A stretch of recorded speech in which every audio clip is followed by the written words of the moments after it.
Alright. Alright, Catherine, so for my Kata homework, we're talking about Marzano criteria, and I wanted to know what's one part that you're currently working on. So what's your goal relative to Marzano, or what are you working on? What I'm trying to do is make the goals and skills relevant, something the kids can relate to, and that really they can assess their progress. That really is what I'm doing, and I can't, I'll show you what I'm doing right now. That's my goal, is to make it relevant to them where they can truly assess where they are. Can you be more specific? Assess Yes. where they are. What do you mean by that? Like, for example, if I put a lot of teacher terms in there, I don't think they get that. You know, if I say master something, or, what's another word we use amongst teachers? What you know and are able to do, that kind of thing. I think that kind of gets too hard. So this is my Russia one. And my first goal one is I know where the Soviet Union was, I know what led to the breakup, I know the history of the relationship between the United States and Russia and how it influences things today, and I can compare and contrast the ideological differences between the US and Russia. So that's, and the problem though with my subject area is most of them are zeros, because they don't know any of this yet, which is... They come in as zero. They come in as zeros. Okay. Which is, so I don't know if it's really authentic. I mean, obviously I have big learning goals, jumps, because they learn this, but as far as, and I'm wondering if I should make it more skill-oriented or content-oriented. So what I hear you saying is that your goal relative to Marzano is to make it more meaningful to the students. Yes.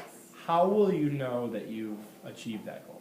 If they can reflect on their learning in ways that seem authentic and make sense. Is there some way that's quantifiable or observable? Will you be able to like and say, oh, now I see that they got it. It's working. I did this with the European Union, something similar to this, and it was very much, because just the discussions in class, they knew what they were talking about. And then their final project was they had to do a country and say whether it should be in the EU or not, and why or why not, what would be the benefits.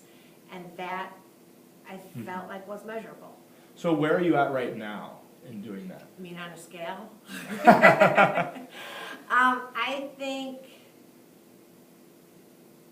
I'm not at a 1. I'm getting more comfortable with it. And I'm also trying to revisit this every day before we start talking about the subject that day, so that we go back to, okay, where were you, where are you now? So I hear you saying that you are making a more concerted effort to touch on it and, Yes. and put it in front of them. Yes. But then you're also tweaking it, Yes. modifying it and being very thoughtful in your wording. Yes. Okay. What's getting in the way, or what things are preventing you from achieving this goal? Like I said, I don't know if I should be focused on more on skills, which that's harder for them to assess their learning. This is easy for them to assess their learning. And so is this a cop-out for me? Because it's really easy for them to say, now I do know where the Soviet Union is or was. And should it be more on skill, like how good am I at taking notes? And I don't know if that's a separate issue. So that's like a huge, just a philosophy of thing. learning. I Like, what are you assessing? So you're struggling with I'm struggling with what to build the goal assessing. around, what you're Yes. assessing. Yes.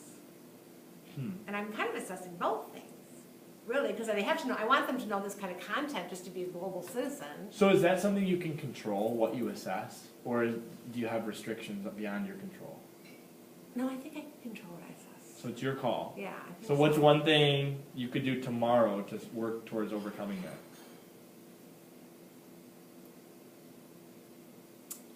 To decide what I'm going to assess? I guess the only thing I can think of is talk to the kids and see how comfortable they are with, for example, note-taking. They're getting better because we've been doing a lot of it. And I've been talking to them about it, but I haven't done a direct lesson on it. I mean, or is there a blended middle ground? Right. Is there a way to write those where you weave skill in with the, That's a good that idea. 4 has a skill woven in Yes, with that. yes. So how does that identify? So I could even argue that would be a skill, the ability to identify something. Yeah. And so maybe weaving in a skill with that to make it specific to that unit of study. I can outline factors that led to the breakup of the Soviet Union. And that's you know what I mean? That's a skill. Yeah, that would work, I think. Because that leads them to outlining. I would always try and put one of those, what was the